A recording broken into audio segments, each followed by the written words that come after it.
నమస్కారం. మన ఈనాటి విశ్లేషణకు స్వాగతం. ఈరోజు మనం భగవద్గీత మొదటి అధ్యాయంలోకి అడుగుపెట్టబోతున్నాం. అసలు కురుక్షేత్ర మహాసంగ్రామం మొదలయ్యే ఆ ఒక్క క్షణానికి ముందు అక్కడ వాతావరణం ఎంత ఉత్కంఠభరితంగా ఉందో మనమిప్పుడు లోతుగా అర్థం చేసుకుందాం. ఎందుకంటే అక్కడ కేవలం బాణాలు మాత్రమే కాదు, వాళ్ల మనసులో కూడా ఒక పెద్ద యుద్ధమే నడుస్తోంది. ఆనాటి కురుక్షేత్ర రణరంగాన్ని మనం ఒక్కసారి ఊహించుకుందాం. ఇరుపక్షాల సైన్యాలు ముఖాముఖీ మోహరించున్నాయి. యుద్ధం ఎప్పుడెప్పుడు మొదలవుతుందా అని అందరూ ఎదురుచూస్తున్న ఆ సమయంలో ఉన్న భౌతిక అలాగే మానసిక ఉద్రిక్తతను గీత మొదటి అధ్యాయం మన కళ్లకు కట్టినట్టు చూపుతుంది. అసలు ఆ టెన్షన్ ఎలా ఉందో ఇప్పుడు చూద్దాం. అసలు ఈ మహాఘట్టం ఎలా మొదలవుతుందో తెలుసా? నేరుగా ధృతరాష్ట్రుని ప్రశ్నతోనే.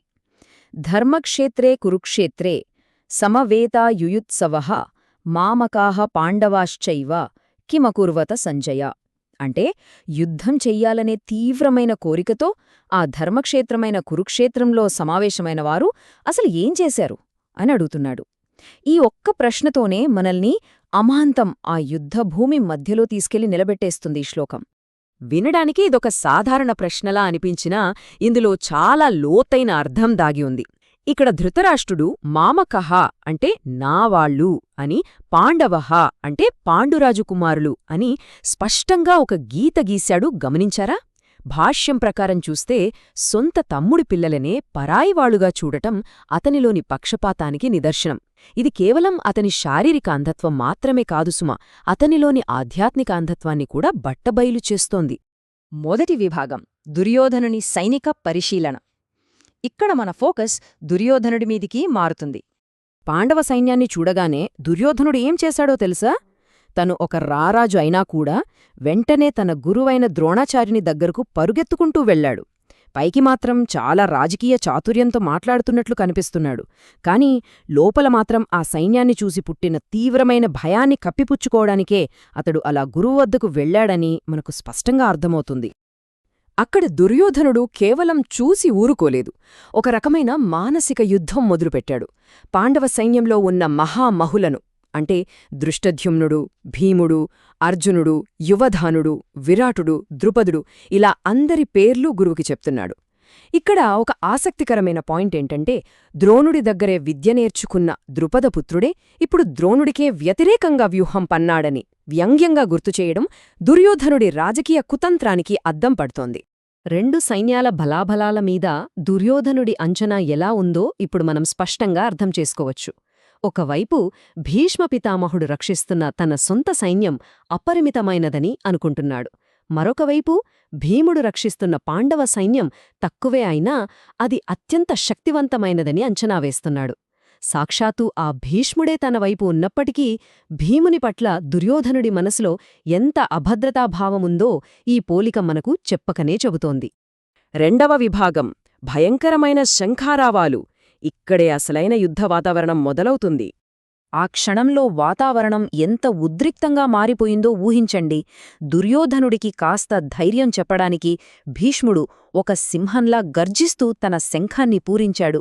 దానికి దీటుగా ఏమాత్రం ఆలస్యం చేయకుండా శ్రీకృష్ణుడు తన పాంచజన్యం, అర్జునుడు తన దేవదత్తం, ఇక భీముడు పౌంద్రం అనే మహాశంఖాలను పూరించారు. ఒక్కసారిగా మోగిన ఈ శంఖారావాలతో అక్కడి యుద్ధ వాతావరణం తారాస్థాయికి చేరుకుంది. ఇక్కడ మనం ఒక ముఖ్యమైన విషయం గుర్తుంచుకోవాలి.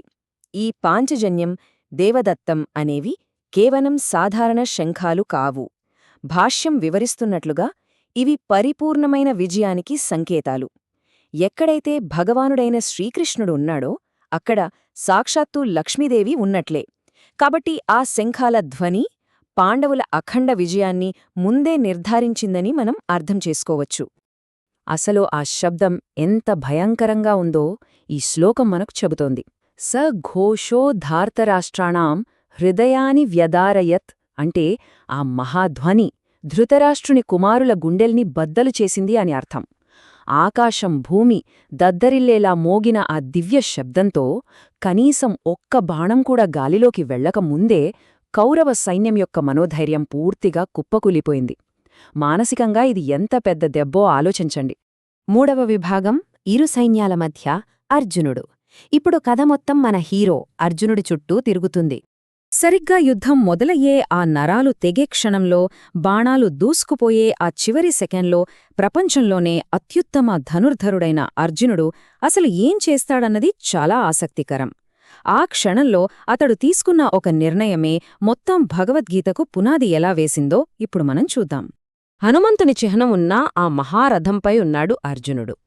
తన విల్లును పైకెత్తి ఇరు సైన్యాల మధ్య రథాన్ని నిలపమని సాక్షాత్తు ఆ శ్రీకృష్ణుడినే ఆజ్ఞాపిస్తాడు. నిజానికి ఈ ఒక్క చిన్న నిర్ణయంతోనే ఒక రక్తపాత యుద్ధక్షేత్రం ఒక గొప్ప తాత్విక క్షేత్రంగా మారబోతోంది. అప్పుడు శ్రీకృష్ణుడు వేసిన ఒక అద్భుతమైన ఎత్తుగడేంటో తెలుసా?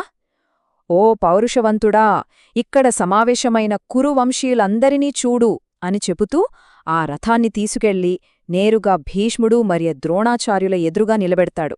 అర్జునుడు ఎవరినైతే అత్యంత ఎక్కువగా గౌరవిస్తాడో వారి ముందే ఆ రథాన్ని నిలపడం ద్వారా శ్రీకృష్ణుడు ఒక మానసిక పరీక్షకు తెరతీశాడు. 4వ విభాగం అర్జునుడి శోకం. ఒక ఆత్మవిశ్వాసం గల యోధుడు నుండి గుండె పగిలిన మనిషిలా అర్జునుడు ఎలా మారడో ఇక్కడ చూస్తాం. ఒక్కసారిగా ఆ ప్రదేశంలో అర్జునుడి దృష్టికోణం పూర్తిగా మారిపోతుంది. భాష్యం వివరిస్తున్నట్లుగా అప్పటివరకు శత్రువుల కోసం వెతుకుతున్న అతని కళ్లకు రథం మధ్యలో నిలబడిన తరువాత కేవలం తన సొంత బంధువులు, ఆత్మీయులు మాత్రమే కనిపిస్తున్నారు. ఆ యుద్ధక్షేత్రం అతనికి శత్రువుల స్థావరంలా కాకుండా ఒక పెద్ద కుటుంబ సమ్మేళనంలా మారిపోయింది. అసలు అతనికి ఎదురుగా ఎవరున్నారు? తండ్రులు, తాతలు, ద్రోణాచార్యునిలాంటి గురువులు, మేనమామలు, సోదరులు, కుమారులు, మనవళ్ళు, అలాగే ప్రాణ స్నేహితులు. తను ఎవరిని నాశనం చెయ్యాలో వారందరినీ చూసి అతని మనస్సు అపారమైన జాలితో నిండిపోయింది. ఆ అనుబంధాల బరువు ఒక్కసారిగా అర్జునుడిని మానసికంగా కృంగదీసింది. ఈ స్థితిలో అర్జునుడు శారీరకంగా, మానసికంగా పూర్తిగా కుప్పకూలిపోయాడు. అయితే ఒకటి గుర్తుంచుకోండి, ఇది పిరికితనం ఎంతమాత్రం కాదు. భాష్యంలో స్పష్టంగా చెప్పబడినట్లు తన రక్త సంబంధికుల పట్ల కలిగిన అపారమైన కరుణ, దయవలనే అతడు ఇంతటి తీవ్రమైన క్షోభకు గురయ్యాడు. ఇది మనలోని మానవ సహజమైన దుర్బలత్వాన్ని కళ్లకు కడుతుంది కదూ. ఆ క్షోభ ఎంత తీవ్రంగా ఉందో 28వ శ్లోకం మనకు స్పష్టంగా చెబుతోంది. నా అవయవాలు వణుకుతున్నాయి, నా నోరు ఎండిపోతోంది, నా శరీరం జలధరిస్తోంది, నా రోమాలు నిక్కబొడుచుకుంటున్నాయి అని అర్జునుడు తన అవస్థను వివరిస్తాడు. ప్రపంచం చూసిన అతిపెద్ద వీరుడు కేవలం భావోద్వేగాల ముందు ఎలా విలవిల్లాడిపోయాడో ఈ మాటలు వింటే అర్థమైపోతుంది. ఈ అధ్యాయం మనల్ని ఆలోచింపజేసే ఒక బలమైన ప్రశ్నతో ముగుస్తుంది. ఒక మహాయోధుడు తను నాశనం చెయ్యాల్సిన శత్రువు తన సొంత రక్తం పంచుకుని పుట్టినవాళ్లి అయినప్పుడు అసలు ఎలా పోరాడగలడు? ఈ భయంకరమైన మానసిక సంఘర్షణ నుండి అతను ఎలా బయటపడతాడు? సరిగ్గా ఈ ఆందోళన నుండే తదుపరి అధ్యాయంలో అద్భుతమైన తాత్విక బోధన మొదలవుతుంది. మనలోని బలహీనతలను ఎలా జయించాలని గొప్ప సత్యానికి ఇది కేవలం నాంది మాత్రమే. ఈ విశ్లేషణ మీకు అందరికీ నచ్చిందని ఆశిస్తూ మరింత ఆసక్తికరమైన విషయాలతో మళ్ళీ కలుద్దాం.